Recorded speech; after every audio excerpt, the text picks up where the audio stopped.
Next നമ്മൾ നോക്കാൻ പോകുന്നത് പോപ്പുലർ ലിറ്ററേച്ചർ 2-ൽ മൊഡ്യൂൾ 3-നകത്ത് വരുന്ന പൾപ്പ് ഫിക്ഷൻ അല്ലെങ്കിൽ റൊമാൻസ് ഫിക്ഷൻ എന്നുള്ള ജോണറിൽ a tale of two strangers written by Swagata Pradhan. And ഈ ടെയിൽ ഓഫ് ടു സ്ട്രേഞ്ചേഴ്സ് എന്നുള്ള സ്റ്റോറി രവീന്ദർ സിംഗിൻ്റെ love stories that touched my heart എന്നുള്ള കളക്ഷനകത്ത് എടുത്തിട്ടുള്ളതാണ്.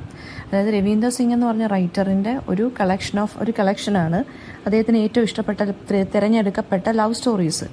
അപ്പോൾ ആ ലവ് സ്റ്റോറീസ് എന്നുള്ള കളക്ഷൻ എന്നുള്ള ആ ബുക്കിനകത്തുനിന്ന് അദ്ദേഹത്തിന് ആ ഒരു ബുക്കിനകത്തുനിന്ന് എടുത്തിട്ടുള്ള ടെയിൽ ഓഫ് ടു സ്ട്രേഞ്ചേഴ്സ് എന്നുള്ള ഷോർട്ട് സ്റ്റോറിയാണ് അല്ലെങ്കിൽ ഒരു ലവ് സ്റ്റോറിയാണ് നമുക്ക് പഠിക്കാനുള്ളത്. അത് എഴുതിയത് സ്വാഗത പ്രധാനാണ്.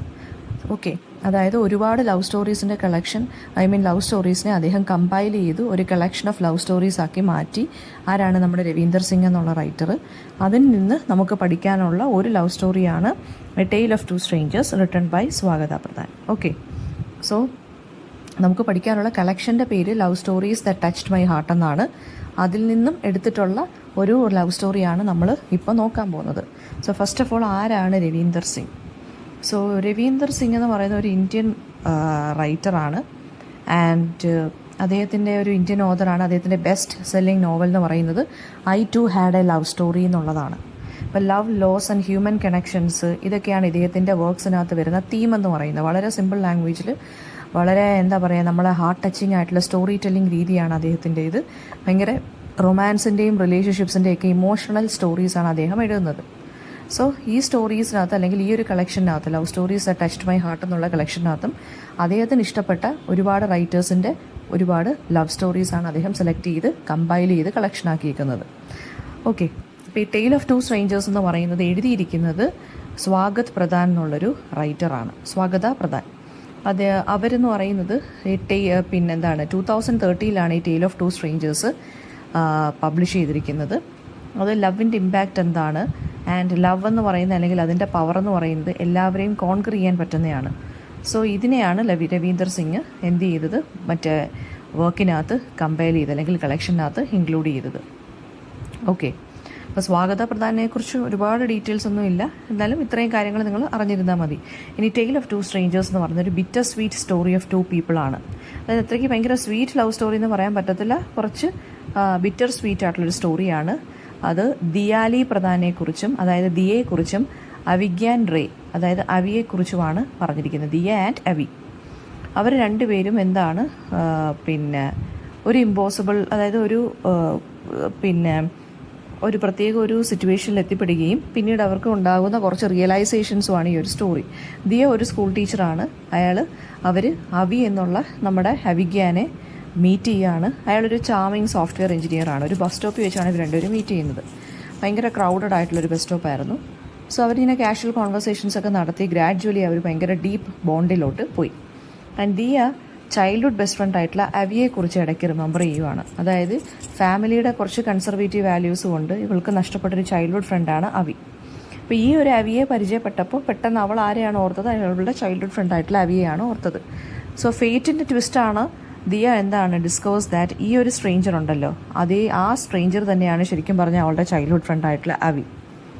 അപ്പം അങ്ങോട്ടും ഇങ്ങോട്ടും അവർ ഭയങ്കര ഹാപ്പിയായി. പക്ഷെ അവർക്ക് കുറച്ച് കാലത്തേക്ക് എന്ത് ചെയ്യേണ്ടി വന്നു, പിരിയേണ്ടി വന്നു. കാരണം അവിയുടെ ഫാമിലി ഭയങ്കര ഓർത്തഡോക്സ് ആയിട്ടുള്ള ഫാമിലിയാണ്. അപ്പോൾ ആ ഫാമിലി കുറച്ച് റെസ്ട്രിക്ഷൻസ് ഒക്കെ വെച്ചു. അതുകൊണ്ട് ഇവർക്ക് പിന്നീട് കാണാനൊന്നും കുറച്ച് കാലത്തേക്ക് പറ്റിയില്ല. സ്റ്റോറി ഒരു സാഡ് നോട്ടിലാണ് എൻഡ് ചെയ്യുന്നത്. അതായത് ദിയ അവളുടെ ലോസ്റ്റ് ഫ്രണ്ട്ഷിപ്പിനെ കുറിച്ചും അൺസ്പോക്കൺ ലവിനെ കുറിച്ചുമാണ് പറയുന്നത്.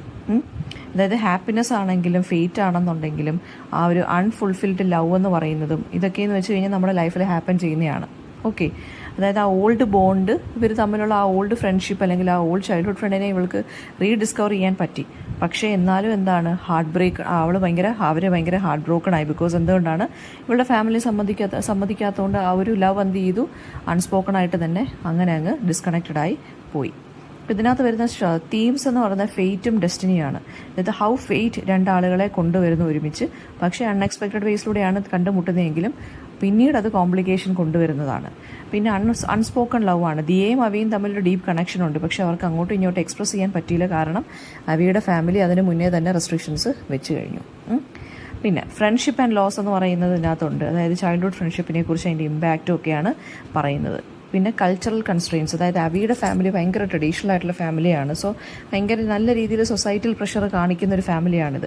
സോ അതായത് ഇൻഡിവിജ്വൽസിന് അവരുടെ ഡിസയറിനോ ലവിനും പുറകെ പോകാൻ പറ്റാതെ ഫാമിലി റെസ്ട്രിക്ഷൻസ് വെക്കുന്നത് കൊണ്ട് മാത്രം പിരിഞ്ഞു പോയ രണ്ടുപേരുടെ കഥയാണ് ഇതിനകത്ത് പറയുന്നത്.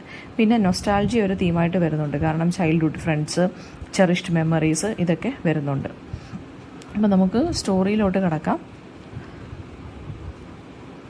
A tale of two strangers എന്നാണ് നമ്മുടെ സ്റ്റോറിയുടെ പേര്. അപ്പോൾ ഇതിന് തുടക്കം ഇങ്ങനെയാണ്: sometimes strangers are not really strangers. അതായത് ചില സമയത്ത് സ്ട്രേഞ്ചേഴ്സ് നമ്മൾ കരുതുന്ന ആളുകൾ ശരിക്കും പറഞ്ഞാൽ സ്ട്രേഞ്ചേഴ്സ് ആകണം എന്നില്ല. ഇപ്പോൾ നമ്മുടെ ദിയയുടെയും അവിയുടെയും കാര്യം വെച്ച് നോക്കുകയാണെങ്കിൽ ദിയ അവിയെ ഒരു സ്ട്രേഞ്ചറായിട്ടാണ് ആദ്യം കണ്ടത്, ബസ് സ്റ്റോപ്പിൽ വെച്ച് കണ്ടുമുട്ടുന്നത്. പിന്നീട് അവി എന്നുള്ള പേരുള്ളത് കൊണ്ടാണ് ചൈൽഡ്ഹുഡ് ഫ്രണ്ടിൻ്റെ കാര്യമൊക്കെ ആലോചിച്ചത്. പക്ഷേ പിന്നീടാണ് അത് സ്ട്രേഞ്ചർ അവിയല്ല, അത് ശരിക്കും പറഞ്ഞാൽ അവൾക്ക് നഷ്ടപ്പെട്ടു പോയ ചൈൽഡ്ഹുഡ് അവിയാണെന്ന് പറയുന്നത്. സോ സം സ്ട്രേഞ്ചേഴ്സ് എന്ന് പറയുന്നത് എന്താണ്? They are not totally strangers. അപ്പം നമ്മുടെ സ്വാഗത പ്രധാൻ പറയുവാണ് ഈ ഒരു കോട്ട് വെച്ചിട്ടാണ് സ്റ്റാർട്ട് ചെയ്തേക്കുന്നത്. സോ എന്തുകൊണ്ടാണ് അവർ ഈ ഒരു കോട്ട് വെച്ച് സ്റ്റാർട്ട് ചെയ്തേക്കുന്നത്? നമുക്ക് വായിക്കുന്നവർക്ക് ചിലപ്പോൾ ഭയങ്കര ഇൻസൈൻ ആയിട്ടോ ക്രേസി ആയിട്ടോ തോന്നുമേ, ഇതെന്തൊരു കോട്ട് എന്ന് തോന്നും. സോ അതിൻ്റെ എക്സ്പ്ലനേഷനാണ് ഈ ഒരു സ്റ്റോറി ആയിട്ട് ഇവർ പറഞ്ഞു പോയേക്കുന്നത്. ഒരു മിഡ് നവംബർ ആയിരിക്കുന്ന സമയത്ത് കൊൽക്കട്ടയിലാണ് ഈ ഒരു സെറ്റ് ചെയ്തിരിക്കുന്നത്. ഒരു cold evening in Kolkata. 20 something ഉള്ള, അതായത് നമ്മുടെ ദിയയെക്കുറിച്ച് എക്സ്പ്ലെയിൻ ചെയ്യാണ്. അൺമാരിഡ് ആണ്, 20 എത്രയോ വയസ്സുണ്ട്, സ്കൂൾ ടീച്ചർ ബൈ പ്രൊഫഷനാണ്. ഒരു ഓവർ ക്രൗഡഡ് ബസ്സിലോട്ട് കയറാൻ വേണ്ടി പോവുകയാണ്. അതാണ് ദിയാലി പ്രധാൻ. സോ ദിയാലി പ്രധാനാണ് ഇതിനകത്ത് സ്പീക്കർ എന്ന് പറയുന്നത്. സോ ഭയങ്കര കോൾഡായിരുന്നെങ്കിലും ഭയങ്കരമായിട്ട് പാൻറ്റ് ചെയ്യുകയും സ്വെറ്റ് ചെയ്യുകയും ചെയ്യുന്നുണ്ടായിരുന്നു നമ്മുടെ ദിയ. അതായത് നല്ല രീതിയിൽ അണയ്ക്കുന്നുണ്ടായിരുന്നു. കാരണം ഓടിയതാണ്, സ്കൂൾ ഗേറ്റിൻ്റെ അവിടം തൊട്ട് ഹാഫ് എ മൈൽ ഓടിയതാണ് ഈ ബസ് മിസ്സാവാതിരിക്കാൻ. ഓക്കെ, അപ്പോൾ ഈ ബസ്സിലാണ് വീട്ടിൽ എല്ലാ ദിവസവും പോയിക്കൊണ്ടിരിക്കുന്നത്. And but that day for some reason bus ഭയങ്കര അൺയൂഷ്വലി ക്രൗഡഡ് ആയിരുന്നു. ഓൾസോ സ്കൂളിൽ നിന്ന് വെളിയിൽ, അതായത് സ്കൂളിൽ നിന്ന് ഇറങ്ങാൻ ഒരുപാട് താമസിച്ചു because of some extra work ഉള്ളതുകൊണ്ട്. സോ അതുകൊണ്ടാണ് ഓടേണ്ടി വന്നത് ഹാഫ് എ മൈൽ. അപ്പോൾ പണ്ടൊക്കെ എന്ന് വെച്ചാൽ, നേരത്തെയൊക്കെ എന്ന് വെച്ചാൽ ഭയങ്കര സ്ലോ ആയിട്ട് വാക്ക് ചെയ്തിട്ടാണ് വരുന്നത്. അതായത് കുട്ടികളുടെ ആ ഒരു അലപ്പും പിന്നെ വീട്ടിലോട്ട് പോകാനുള്ളൊരു ഈഗർനെസ്സും പിന്നെന്താണ് അതായത് ഫേവറേറ്റ് സീരിയൽസിനെ കുറിച്ചൊക്കെ ഇവരുടെ അമ്മമാരും അല്ലെങ്കിൽ ഇവരുടെ നെയ്ബേഴ്സും ഒക്കെ സംസാരിക്കുന്ന കേൾക്കാൻ വേണ്ടി അത് ഓടുകയാണ് ചെയ്യുന്നത്. ഐ മീൻ പതുക്കെ നടക്കുകയാണ് ചെയ്യുന്നത്. പക്ഷേ ഇന്നെന്താണ് മിസ്സ് പിന്നെന്താണ് ഭയങ്കര ക്രൗഡഡ് ആയിരുന്നു ആ ഒരു ബസ്. അതുമാത്രമല്ല ഓടേണ്ടിയും വന്നു. ആൻഡ് ബസ് അങ്ങനെ മിസ്സായി. അങ്ങനെ ഇറിറ്റേറ്റഡ് ആയിട്ട് ഒരു കുറേ ബസ്സിനും ട്രെയിനിനും വേണ്ടിയൊക്കെ അതായത് ഇങ്ങനെ വെയിറ്റ് ചെയ്യേണ്ടി വന്നു. അപ്പോൾ ഇവൾക്ക് ബസ്സും ട്രെയിനും ഇങ്ങനെ വെയിറ്റ് ചെയ്ത് ഒരുപാട് നേരം വെയിറ്റ് ചെയ്യാൻ താല്പര്യമില്ല. സോ അതുകൊണ്ട് നെക്സ്റ്റ് ബസ് വരുന്നത് വരെ വെയിറ്റിംഗ് ഷെഡിൻ്റെ അവിടെ ഇങ്ങനെ നിൽക്കുവാണ്. സോ അവിടെ ഒരു മെയിൽ വോയിസ് അപ്പോൾ ഇവൾ കേട്ടു. Can you please tell me which bus I should board to reach Barrackpore. അപ്പോൾ ഒരു ആണിൻ്റെ സ്വരം കേൾക്കുകയാണ്. അവളുടെ അടുത്ത് ആരോ ചോദിക്കുവാണ് ബാരക്പൂരിലോട്ടുള്ള ബസ്സിന് വേണ്ടി ബസ് അല്ലെങ്കിൽ ഏത് ബസ്സാണ് ഞാൻ എടുക്കേണ്ടതെന്ന് ദിയയുടെ അടുത്ത് ഒരാൾ ചോദിക്കുന്നു. സോ ഒരു ഹാൻസം മാനാണ്, 20 എത്രയോ വയസ്സാണ് അയാൾക്കെന്ന് ദിയ പറയുവാണ്. അപ്പം ഈ ബസ് പോയ ഇറിറ്റേഷനിലും ഒരു അട്രാക്റ്റീവ്, അതായത് ഇങ്ങനെ ഒരു വല്ലാത്തൊരു ഡിസ്ട്രസിങ് സിറ്റുവേഷനിൽ ഇരിക്കുന്ന സമയത്ത് ഈ ഒരു ഹാൻസം മാനെ കണ്ടപ്പോൾ പകുതി ആശ്വാസം ആർക്കായി? നമ്മുടെ ദിയയ്ക്കായി. സോ ഒരു വൈറ്റ് ഷർട്ടും ബ്ലൂ ജീൻസും ആയിരുന്നു ഡ്രസ്സ്. ആൻഡ് ദിയയ്ക്ക് ഈ ആണുങ്ങൾ വൈറ്റ് ഷർട്ടും ബ്ലൂ ജീൻസും ഇടുന്നത് ഭയങ്കര ഇഷ്ടമാണ്. ഹെയർ എന്ന് വെച്ചാൽ നല്ല പെർഫെക്റ്റ് ആയിട്ടിരിക്കുന്നു, ഭയങ്കര സ്റ്റണ്ണിങ്ലി ബ്യൂട്ടിഫുൾ ആയിട്ട് ഇരിക്കുവാണ് ഇയാൾ, ഹാൻസം ആയിട്ടിരിക്കുവാണ്. സോ ഇവൾ പറഞ്ഞു ഞാനും ഇതേ സെയിം ബസ്സിലാണ് പോകുന്നത്, so please wait with me എന്നിങ്ങനെ പറയുവാണ്. സോ ബസ് നമ്പർ പറയുന്നതിന് പകരം ശരിക്കും പറഞ്ഞാൽ ദിയ എന്താ പറഞ്ഞത്, എൻ്റെ കൂടെ നിന്ന് വെയിറ്റ് ചെയ്തോളൂ, ഞാനും സെയിം ബസ്സിലാണ് പോകുന്നതെന്നാണ് പറഞ്ഞത്. സോ അവൾ പറയുകയാണ്, ശരിക്കും പറഞ്ഞാൽ അത് ഭയങ്കര വിയേർഡായിട്ടുള്ള റിപ്ലൈ ആണ് ഞാൻ കൊടുത്തത്.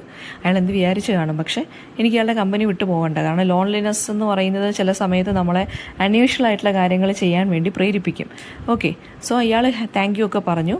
ആക്ച്വലി എന്താണ്, ഈ ഒരു സിറ്റിയിൽ ഞാൻ 1 മാസമേ ആയിട്ടുള്ളൂ വന്നിട്ടുള്ളൂ അല്ലെങ്കിൽ താമസമാക്കിയിട്ടുള്ളൂ എന്ന് ഇയാൾ പറഞ്ഞു. അപ്പം ഇവൾ മൈൻഡ് വിചാരിക്കുമായിരുന്നു, ചേട്ടാ ഞാൻ എക്സ്പ്ലനേഷൻ ഒന്നും ചോദിച്ചില്ലല്ലോ, എന്തായാലും പറഞ്ഞത് കാര്യമായെന്ന് ഇവൾ മനസ്സ് വിചാരിക്കുവാണ്. സോ ഇവൾ ചോദിക്കുവാണ്, അപ്പോൾ കൊൽക്കട്ടയിൽ നിന്നല്ലേ? അപ്പം ഇവൾ പറയുവാണ് welcome to the city of joy എന്നാണ് കൊൽക്കട്ട അറിയപ്പെടുന്നത്, സിറ്റി ഓഫ് ജോയ് എന്നാണ്. So she welcomed him to the city. Actually അപ്പോൾ ഉടനെ അയാൾ പറയുകയാണ്, ഞാൻ ഇവിടെയാണ് ജനിച്ചത്, പക്ഷേ ഞാൻ 8 വയസ്സുള്ളപ്പോൾ കൊൽക്കട്ടയിൽ നിന്ന് പോയി, കാരണം എൻ്റെ അച്ഛൻ ഹൈദരാബാദിലോട്ട് ഒരു ജോബിന് വേണ്ടി പോയി. സോ വെൽക്കം ബാക്ക് എന്ന് ആര് പറഞ്ഞു? അപ്പോൾ ദിയ പറഞ്ഞു. അങ്ങനെ അയാൾ താങ്ക്സ് ഒക്കെ പറഞ്ഞു.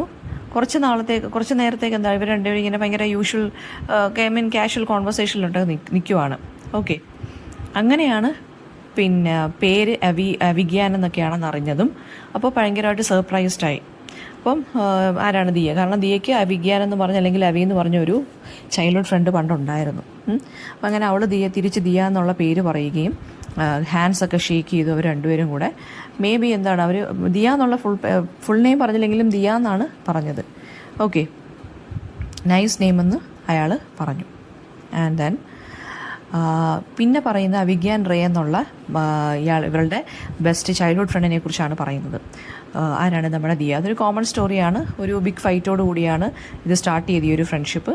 അയാൾ എൻ്റെ യൂഷ്വൽ സീറ്റിൽ വന്നിരുന്നു, എൻ്റെ ബെഞ്ചിൽ. ആൻഡ് ഞാൻ എന്ത് ചെയ്തു, അവിയുമായിട്ട് ഫൈറ്റ് ചെയ്യാൻ തുടങ്ങി. അതായത് പണ്ടത്തെ ഓർമ്മകൾ പറയുവാണ്.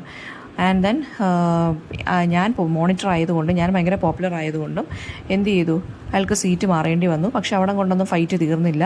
റെഗുലർ ഫൈറ്റേഴ്സായിട്ട് മാറി. എല്ലാ ദിവസവും എന്ത് ചെയ്തു, സ്മോൾ തിങ് അല്ലെങ്കിൽ ബിഗ് തിങ്ങിന് വേണ്ടി ഞങ്ങൾ ഫൈറ്റ് ചെയ്യാൻ തുടങ്ങി. അങ്ങനെ ടീച്ചേഴ്സും എല്ലാം എന്ത് ചെയ്യാൻ തുടങ്ങി, ഈ ഒരു കാര്യത്തിന്, അതായത് ഞങ്ങളുടെ ഫൈറ്റ് നിർത്താൻ വേണ്ടി ശ്രമിച്ചു. അതുകൊണ്ട് തന്നെ അവർ ഞങ്ങളെ സെയിം സയൻസ് പ്രോജക്റ്റിൽ തന്നെ ഞങ്ങളെ മെമ്പേഴ്സാക്കി ഉൾപ്പെടുത്തി.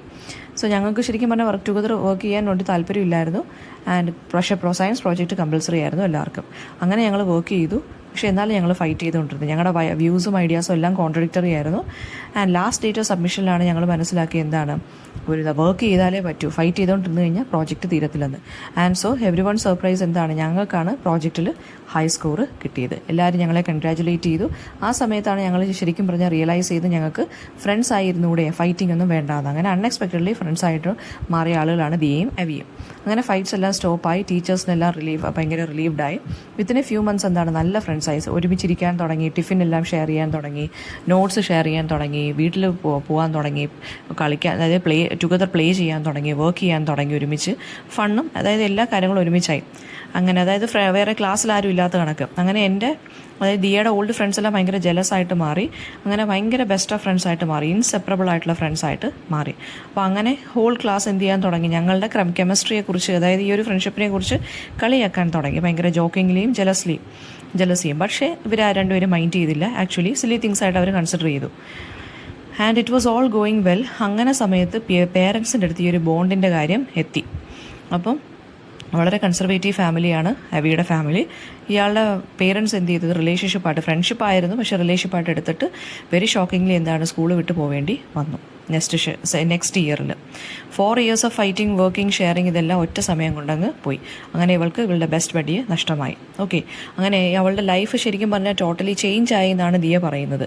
എനിക്ക് ഫ്രണ്ട്സ് ഉണ്ടായിരുന്നു പക്ഷേ ബെസ്റ്റ് ഫ്രണ്ട് ഇല്ലായിരുന്നു. ഓക്കെ, അങ്ങനെ 20 years ago എനിക്ക് എല്ലാ കോൺടാക്റ്റും പോയതാണ്. മൊബൈൽ ഫോൺസും സോഷ്യൽ നെറ്റ്വർക്ക്സും, അതായത് ഓർക്കൂട്ട്, ഫേസ്ബുക്ക് പോലുള്ള കാര്യങ്ങളൊന്നും ഇല്ലായിരുന്നു. അതുകൊണ്ട് തന്നെ എന്താണ്, ഒരു കോൺടാക്റ്റും ഇല്ലാതെ പോയി. അങ്ങനെ പിന്നീട് ഇപ്പോൾ എന്താണ്, ഇപ്പോൾ കറണ്ട് സിറ്റുവേഷനിലോട്ട് വീണ്ടും വരുവാണ് നമ്മുടെ ദിയ. അങ്ങനെ ബസ് വന്നു. ബസ് ഫുൾ ക്രൗഡഡ് ആയിരുന്നു. പിന്നെ ഓവർ ക്രൗഡഡ് ബസ്. അത് കൊൽക്കട്ടയിൽ ഭയങ്കര യൂഷ്വലായിട്ടുള്ള കാര്യമാണ്. കോർണർ സീറ്റ് എടുത്തു. പിന്നെന്താണ്, അയാളും വന്ന് അടുത്തിരുന്നു. സോ ടീച്ചറാണെന്നൊക്കെ ചോദിച്ചു. ബയോളജി ടീച്ചറാണെന്ന് പറഞ്ഞു. അപ്പോൾ ഇയാൾ പറഞ്ഞു എനിക്ക് ബയോളജി ഒട്ടും ഇഷ്ടമില്ലായിരുന്നു. അപ്പോൾ ഇവൾ പറയുകയാണ്, യൂഷ്വലി മോസ്റ്റ് ഓഫ് ദ ബോയ്സിന് ഭയങ്കര ഒട്ടും ഇഷ്ടമില്ലാത്ത സബ്ജക്റ്റാണ് ബയോളജി. സോ എന്താണ് ചെയ്യുന്നതെന്ന് ചോദിച്ചാൽ പറഞ്ഞു സോഫ്റ്റ്വെയർ എഞ്ചിനീയർ ആണ്, പ്രൈവറ്റ് കമ്പനിയിൽ ഹൈദരാബാദിൽ വർക്ക് ചെയ്യുന്നു. സോ പിന്നെന്താണ്, ഇവിടെ എന്താ വരാൻ കാരണം എന്ന് ചോദിച്ചാൽ പറഞ്ഞു ട്രാൻസ്ഫർ കിട്ടി വന്നതാണെന്ന് പറഞ്ഞു. സോ ബർത്ത് പ്ലേസിലോട്ട് വന്നതല്ലേ 15 years ലേറ്റർ. സോ ഭയങ്കര ഹാപ്പി ആണോ എന്ന് ചോദിച്ചു. ഓക്കെ, ദെൻ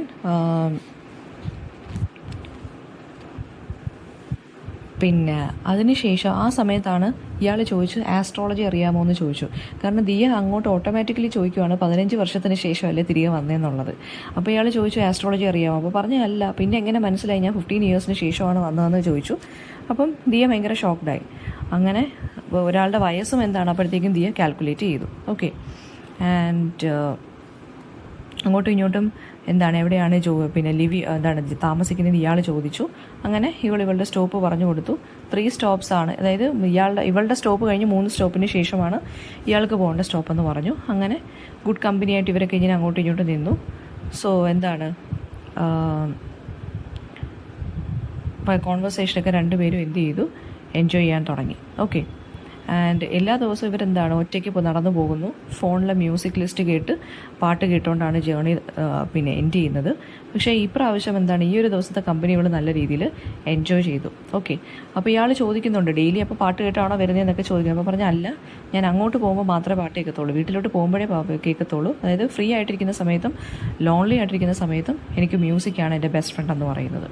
ആൻഡ് എങ്ങനത്തുള്ള സോങ്സ് ആണ് ലിസൺ ചെയ്യുന്നതെന്ന് ചോദിച്ചപ്പോൾ പറഞ്ഞു സോഫ്റ്റ് മെലോഡിയസ് സോങ് ആണ്, ഹിന്ദി ഇംഗ്ലീഷോ എങ്ങനെയൊന്നും ഇല്ല, പിന്നെ പക്ഷേ സോഫ്റ്റ് ആയിട്ടുള്ള മ്യൂസിക്കാണ് എനിക്കിഷ്ടം, റോക്കും പോപ്പ് മ്യൂസിക്കും ഒന്നും എനിക്ക് ഇഷ്ടമില്ല. അപ്പോൾ ഫേവറേറ്റ് സിംഗർ പറഞ്ഞു നോ അങ്ങനൊന്നും ഇല്ല, സോനു നിഗത്തിനെയും ശ്രേയ ഘോഷാലിനെയൊക്കെ എനിക്ക് ഇഷ്ടമാണെന്ന് പറഞ്ഞു. അപ്പോൾ തിരിച്ച് അങ്ങോട്ട് ചോദിച്ചപ്പോൾ പറഞ്ഞു AR റഹ്മാനെ മാത്രമാണ് ഇഷ്ടം എന്ന് പറഞ്ഞു. സോ ഇവൾ തിരിച്ച് ചോദിച്ചപ്പോൾ ബാരക്പൂരിലാണോ താമസിക്കുന്നത്. അപ്പോൾ ഇയാൾ പറഞ്ഞ് എന്താണ്, യെസ് ഞാൻ എൻ്റെ മമ്മയുടെ കൂടെയാണ് താമസിക്കുന്നത്, അച്ഛൻ ഇപ്പോഴും ഹൈദരാബാദിലാണ്, പിന്നെ ഞാൻ ഇപ്പോൾ അങ്കിളുടെ വീട്ടിൽ നിന്ന് തിരിച്ചു വരികയാണ് എന്ന് പറഞ്ഞു. സോ ഫാമിലിയുടെ കൂടാണോ താമസിക്കുന്നതൊക്കെ ചോദിച്ചു അവളുടെ അടുത്ത്. അപ്പോൾ പറഞ്ഞു യെസ് ഞാൻ പാരൻസിൻ്റെ കൂടെയാണ് താമസിക്കുന്നത്, എനിക്കൊരു എൽഡർ സിസ്റ്ററുണ്ട്, സോൾട്ട് ലേക്കിൻ്റെ അടുത്ത് കല്യാണം കഴിച്ച് താമസിക്കുകയാണ്. സോ നീ എപ്പോഴാണ് കല്യാണം കഴിക്കാൻ പോകുന്നതെന്ന് ഇയാൾ തിരിച്ച് ചോദിച്ചപ്പം അപ്പോൾ പറയുകയാണ് അത് നടക്കേണ്ട സമയത്ത് അങ്ങ് നടക്കും, ഡെസ്റ്റൈൻഡ് ആയിട്ടുള്ള ടൈമിൽ അങ്ങ് നടക്കും. അങ്ങനെ ഫിലോസഫിക്കലായിട്ടുള്ള മറുപടിയൊക്കെ കൊടുത്തു. ആൻഡ് എന്താണ് ഇയാൾ സ്മൈൽ ചെയ്തു ആൻഡ് ഗുഡ് ബൈ ഒക്കെ പറഞ്ഞു ഇറങ്ങി. സി യു സൂൺ എന്നൊക്കെ പറഞ്ഞ് ഇറങ്ങി. സോ ടൈം പാസ് ചെയ്തു. Then exactly 1 month and 3 days later പിന്നീട് ബാരക്പൂർ ബസ് സ്റ്റോപ്പിൽ അവൾ നിന്നു. ഒരു കോൾഡ് സൺഡേ ഈവനിങ് ആയിരുന്നു, ഒരു ഫ്രണ്ടിൻ്റെ പ്ലേസിൽ നിന്ന് തിരികെ വരുമായിരുന്നു. അങ്ങനെ ഭയങ്കര കോൾഡ് ആയതുകൊണ്ട് ഷിവർ ചെയ്തുകൊണ്ടിരിക്കുമായിരുന്നു. അപ്പം ആ ഒരു കോൾഡസ്റ്റ് ഡേ ആയിരുന്നു ആ സീസണിൽ, 7 degree Celsius ആയിരുന്നു കൊൽക്കട്ടയിൽ. ഓക്കെ, അപ്പോൾ കോഫി വേണമെന്ന് ഒരാൾ വന്ന് പെട്ടെന്ന് ചോദിക്കുകയാണ്. അപ്പം വീണ്ടും എവിയെ വീണ്ടും കാണുകയാണ്. അങ്ങനെ കഫേ കോഫി ഡേയിൽ പോയി കോഫി കുടിച്ചു, കോൺവെർസേഷൻ സ്റ്റാർട്ട് ചെയ്തു. വീണ്ടും ഒരു ചോക്ലേറ്റ് ബ്ലേസറായിരുന്നു ഇയാൾ ധരിച്ചിരുന്നത്, ക്രീം ഷർട്ടും ബ്ലാക്ക് ഡെനീമും. കൊൽക്കട്ട ഭയങ്കര അൺഎക്സ്പെക്റ്റഡ്ലി കോൾഡായി. സോ ഇയാളിങ്ങനെ പറയുവാണ് ആ ഈവനിങ്ങിന് ശേഷം നിന്നെ പിന്നെ കണ്ടതേ ഇല്ലല്ലോ എന്ന് ഹവി ചോദിക്കുന്നു. അപ്പോൾ ഇവൾ പറയുകയാണ് എന്താണ് ഒരു ആഴ്ചയ്ക്ക് ശേഷം പിന്നെ അതായത് നമ്മളെ കണ്ടിട്ട് ഒരു ആഴ്ചയ്ക്ക് ശേഷം ഞാൻ വീണ്ടും ജാദവ്പൂരിൽ വർക്കിന് വേണ്ടി പോയി, അങ്ങനെ ബസ് സ്റ്റോപ്പിൽ ഞാൻ വെയിറ്റ് ചെയ്ത് നിന്നു, പക്ഷെ നിന്നെ കണ്ടില്ല എന്ന് അബി പറഞ്ഞു. സോ ഇവൾ ചോദിക്കുവാണോ അപ്പോൾ എനിക്ക് വേണ്ടി വെയിറ്റ് ഒക്കെ ചെയ്ത് നിന്നോ എന്ന് ചോദിക്കുന്നു. ആൻഡ് ദെൻ അപ്പോൾ പറയുകയാണ് ചിലപ്പോൾ ഞാൻ ആ ദിവസം സ്കൂളിൽ പോയി കാണത്തില്ല, അതുകൊണ്ടായിരിക്കും എന്നെ കാണാഞ്ഞെന്ന് പറയുകയാണ്.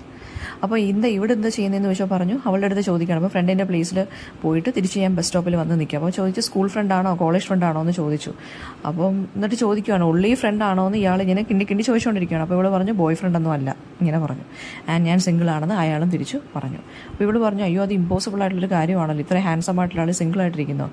അപ്പം പറഞ്ഞു ഇല്ല എനിക്ക് പിന്നെന്താണ് താല്പര്യമില്ലാത്ത രീതിയിൽ ഇയാളിങ്ങനെ നിൽക്കുവാണ്. അപ്പോൾ പറയുകയാണ് അതെന്താ എനിക്ക് ഗേൾ ഫ്രണ്ട് ഇല്ലാത്തതെന്ന് ചോദിച്ചത്. പറഞ്ഞ് സോഫ്റ്റ്വെയർ എഞ്ചിനീയറാണ്, ഹാൻഡ്സമാണ്, സ്മാർട്ടാണ്, വെൽ ബിഹേവ്ഡ് ആണ്, നല്ല ഗുഡ് കമ്പനി, നല്ലൊരു സംസാരിക്കുന്നുണ്ട്, സോ എന്തുകൊണ്ടാണ് നിങ്ങൾക്ക് ഗേൾ ഫ്രണ്ട് ഇല്ലാത്തതെന്ന് ഇവിടെ ഷോക്ക്ഡായി ചോദിക്കുവാണ്. അപ്പം പറഞ്ഞു എല്ലാ കോംപ്ലിമെൻറ്റ്സിനും നന്ദി, പക്ഷേ എന്താണ് എൻ്റെ പേരൻസ് ഭയങ്കര കൺസർവേറ്റീവാണ്, സോ ഞാൻ ഗേൾസുമായിട്ട് ഫ്രണ്ട്ലി ആയി കഴിഞ്ഞാൽ അവരെന്നെ കൊല്ലും, ഗേൾ ഫ്രണ്ട് ഉണ്ടെന്ന് പറഞ്ഞു കഴിഞ്ഞാൽ പിന്നെ എനിക്ക് തീർന്നു, അതുകൊണ്ട് ലവ് മാരേജിനെതിരാണ് അവർ, സോ അവരുടെ ചോയ്സിനനുസരിച്ച് ഞാൻ ഒരാളെ കല്യാണം കഴിക്കുമെന്ന് പറഞ്ഞു. അപ്പോൾ ഇവൾ പറയുകയാണ് അൺബിലീവബിൾ, 21st century ആയിട്ടും ഇങ്ങനെയൊക്കെയുള്ള പ്രശ്നങ്ങളുണ്ടോ എന്ന് ചോദിക്കുകയാണ്. അപ്പോൾ പറയുകയാണ് യെസ് അവർക്ക് ഒരിക്കലും അണ്ടർസ്റ്റാൻഡ് ചെയ്യാൻ പറ്റത്തില്ല, കാരണം ഞങ്ങളുടെ ട്രഡീഷണൽ ലവ് മാരേജസിനെതിരാണ്, so none of my relatives had one such marriage, ആർക്കും ഇല്ല, അതുകൊണ്ട് എനിക്ക് റൂൾസ് ബ്രേക്ക് ചെയ്യാനും പറ്റത്തില്ല ഞങ്ങളുടെ ഫാമിലിയിൽ.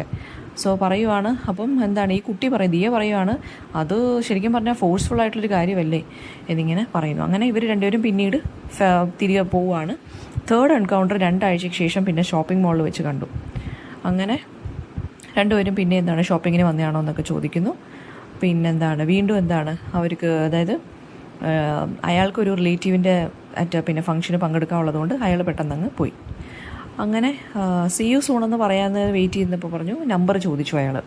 അങ്ങനെ കാഷ്വൽ ചിറ്റാറ്റിന് വേണ്ടിയാണ് നമ്പർ ചോദിച്ചതെന്ന് ഇയാൾ പറയുകയും ചെയ്തു. ആൻഡ് ഐ ഡോണ്ട് മൈൻഡ് എന്ന് പറഞ്ഞിറങ്ങി നമ്പേഴ്സും എക്സ്ചേഞ്ച് ചെയ്തു. ആൻഡ് സി യു സൂൺ എന്ന് പറഞ്ഞ് രണ്ടുപേരും പിരിഞ്ഞു. ആൻഡ് ആഫ്റ്റർ ദാറ്റ് ഡേ എന്താണ് രണ്ടുപേരും ഫോണിൽ കൂടെ ചാറ്റ് ചെയ്യാൻ തുടങ്ങി. ചിലപ്പോൾ മണിക്കൂർ, ചിലപ്പോൾ മിനിറ്റ്സ്, അങ്ങനെ റെഗുലർ അപ്ഡേറ്റ്സ് ആയിട്ട് മാറി. ആൻഡ് ഭയങ്കരമായിട്ട് ഈ ഒരു സ്ട്രേഞ്ചറുമായിട്ട് ചാറ്റ് ചെയ്യുന്ന ദിയ ഭയങ്കരമായിട്ട് എൻജോയ് ചെയ്തിരുന്നു. ഇൻഫാക്റ്റ് അങ്ങനെ ഒരു ക്ലോസ് ഫ്രണ്ട്സായിട്ട് മാറി, എല്ലാ കാര്യങ്ങളും ഷെയർ ചെയ്യാൻ തുടങ്ങി. അങ്ങനെ ഫ്രീ ടൈമിലും എല്ലാ എപ്പോഴും സംസാരിച്ചുകൊണ്ടിരുന്നു. അങ്ങനെ റെസ്റ്റ്ലെസ് ആയിട്ട് സംസാരിക്കാൻ തുടങ്ങി. ഓക്കെ. ആൻഡ് പിന്നെന്താണ്, പക്ഷേ രണ്ടുപേർക്കും അറിയാം രണ്ടുപേർക്കും അങ്ങോട്ടും ഇങ്ങോട്ടും ഇഷ്ടമാണെന്ന്. പക്ഷേ രണ്ടുപേരും അത് ഡിസ്കസ് ചെയ്യാൻ താല്പര്യം ഉണ്ടായിരുന്നില്ല, കാരണം അയാളുടെ വീട്ടിൽ ഫാമിലി റൂൾസ് ഭയങ്കര സ്ട്രിക്റ്റ് ആയിരുന്നല്ലോ, അതുകൊണ്ട് രണ്ടുപേരും ഒന്നും മിണ്ടിയില്ല. അങ്ങനെ 4 മാസത്തിന് ശേഷം എന്താണ് അവർ 30th April 2012 മീറ്റ് ചെയ്തു. അയാളുടെ ബർത്ത്ഡേ ആയിരുന്നു. അങ്ങനെ ഈവനിങ് സ്പെൻഡ് ചെയ്യാൻ വേണ്ടി റെസ്റ്റോറൻറ്റിൽ പോയിരുന്നു. അതായത് സ്കൂളിൻ്റെ അടുത്തായിരുന്നു. സോ ഇവർക്ക് അറിയായിരുന്നു. സോ ഇപ്പോൾ ഇയാൾ പറയും, അതായത് ദിയ പഠിച്ചിരുന്ന സ്കൂളിൻ്റെ തൊട്ടടുത്തൊരു റെസ്റ്റോറൻ്റ് ആയിരുന്നു. അപ്പോൾ ഇയാൾ ദിയ പറഞ്ഞു ഞാൻ ഈ സ്കൂളിലാണ് പഠിച്ചത്. അപ്പം അയാൾ പറഞ്ഞു ഞാനും ഇവിടെയാണ് പഠിച്ചത്. അപ്പം ഫുൾ നെയിം എന്താണെന്ന് ഇയാൾ തിരിച്ചു ചോദിച്ചപ്പോഴാണ് പറഞ്ഞത് ദിയാലി പ്രധാൻ എന്ന്. അതിന് കുറച്ച് നേരത്തേക്ക് ഇയാൾ സൈലൻ്റ് ആയിട്ടിരുന്നു. ഇവിടെ ചോദിച്ചു എന്ത് പറ്റി? അപ്പോൾ പറഞ്ഞ് എൻ്റെ ഫുൾ നെയിം അവിഗ്യാൻ റേ എന്നാണ്. അങ്ങനെ രണ്ടുപേരും സൈലൻ്റ് ആയിട്ടിരുന്നു. രണ്ടുപേരുടെയും ഫുഡൊക്കെ വന്നു, പക്ഷേ രണ്ടുപേരും അത് കഴിച്ചില്ല. ആൻഡ് ദിയ കരയാൻ തുടങ്ങി. I think I should leave എന്നും പറഞ്ഞ് ദിയ എഴുന്നേറ്റു. യൂഷ്വലി കുറേ നാളിന് ശേഷം ബെസ്റ്റ് ഫ്രണ്ട്സ് കാണുമ്പോൾ ഹഗ്ഗൊക്കെ ചെയ്ത് ഹാപ്പി ആയിട്ടൊക്കെ ഇരിക്കുകയാണ്. പക്ഷേ ഒരു ഡിഫറെൻറ്റ് സ്റ്റോറി ആയിരുന്നു ഇവരുടേത്. രണ്ടുപേരുടെയും കണ്ണിൽ കണ്ണീര് വന്നു. രണ്ടുപേരും ഒന്നും മിണ്ടിയില്ല.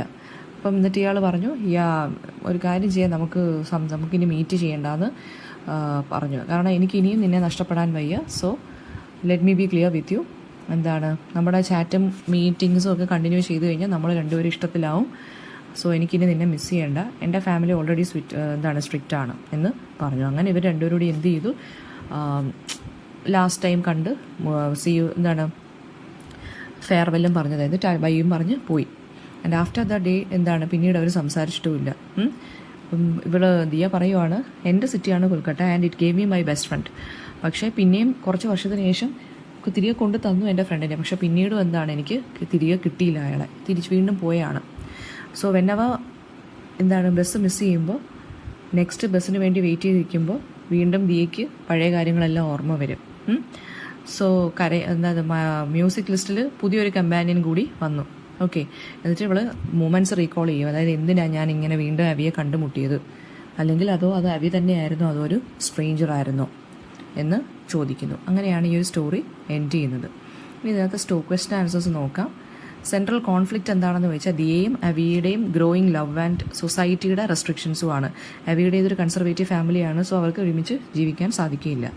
എന്തുകൊണ്ടാണ് അവി റിലേഷൻഷിപ്പ് കണ്ടിന്യൂ ചെയ്യാത്ത? ബിക്കോസ് അവരുടെ ബോണ്ട് കണ്ടിന്യൂ ചെയ്താൽ അവർക്ക് രണ്ടുപേർക്കും ലവ് അഫെയർ ആവുമെന്ന് അറിയാവുന്നത് കൊണ്ടാണ് ഫാമിലി എന്തായാലും സ്ട്രിക്റ്റായിട്ട് ഒപ്പോസ് ചെയ്യും ലവ് മാരേജസിനെ. സോ അതുകൊണ്ടാണ് കണ്ടിന്യൂ ചെയ്യാഞ്ഞത്. നൊസ്റ്റാൾജിയാണ് ഇതിനകത്ത് കീ തീം എന്ന് പറയുന്നത്. ചൈൽഡ്ഹുഡ് ഫ്രണ്ട്ഷിപ്പും മെമ്മറീസും ഒക്കെയാണ് ഇതിനകത്ത് കീ തീമായിട്ട് വരുന്നത്. ഇതിൻ്റെ title A tale of two strangers എന്നാണ്, അല്ലേ? ദിയയും അവിയും സ്ട്രേഞ്ചേഴ്സ് ആയിട്ടാണ് അപ്പിയർ ചെയ്യുന്നതെങ്കിലും പക്ഷേ അവർ തമ്മിലൊരു ഡീപ്പ് പാസ്റ്റ് അല്ലെങ്കിൽ കണക്ഷൻ ഉണ്ട്. പിന്നെ മ്യൂസിക് എന്ന് പറയുന്നത് ഇതിനകത്ത് ശരിക്കും പറഞ്ഞാൽ ദിയയ്ക്കൊരു മ്യൂസിക്കിൻ്റെ റോൾ എന്താണെന്ന് ചോദിക്കാം. മ്യൂസിക് എന്ന് പറയുന്നത് ദിയയ്ക്ക് ഭയങ്കര സോഫ്റ്റ് മ്യൂസിക്കാണ് ഇഷ്ടം. റോക്ക് മ്യൂസിക്കും പോപ്പ് മ്യൂസിക്കും ഇഷ്ടമല്ല. ഭയങ്കര ഒരു ആശ്വാസം പോലെയാണ്, ഒരു കമ്പാനിയൻ പോലെയാണ് ലോൺലിനെസ്സിനൊക്കെ. ആൻഡ് ഈ ഒരു സ്റ്റോറിയുടെ മെസ്സേജ് എന്താണെന്ന് വെച്ചാൽ സം റിലേഷൻഷിപ്സ് എന്ന് പറയുന്നത് നമുക്ക് ചെറിഷ് ചെയ്യാൻ ഉള്ളതാണ്. Even though it doesn't have a happy ending. ചില റിലേഷൻഷിപ്സ് നമുക്ക് നല്ല മെമ്മറീസ് ആയിട്ട് നമ്മുടെ കൂടെ കാണും. ഓക്കെ, അപ്പോൾ ഫേറ്റും ഒക്കെ കാരണം ചിലപ്പോൾ അത് നമ്മൾ വിട്ട് കളയേണ്ടി വരും. ആളുകൾക്ക് വേണ്ടി നമ്മൾ സാക്രിഫൈസ് ചെയ്യേണ്ടി വരും, അല്ലെങ്കിൽ സൊസൈറ്റിയുടെ റെസ്ട്രിക്ഷൻസ് പേടിച്ച് നമുക്ക് കളയേണ്ടി വരും. അപ്പോൾ അതാണ് ഈ ഒരു സ്റ്റോറിയുടെ മെസ്സേജ് എന്ന് പറയുന്നത്.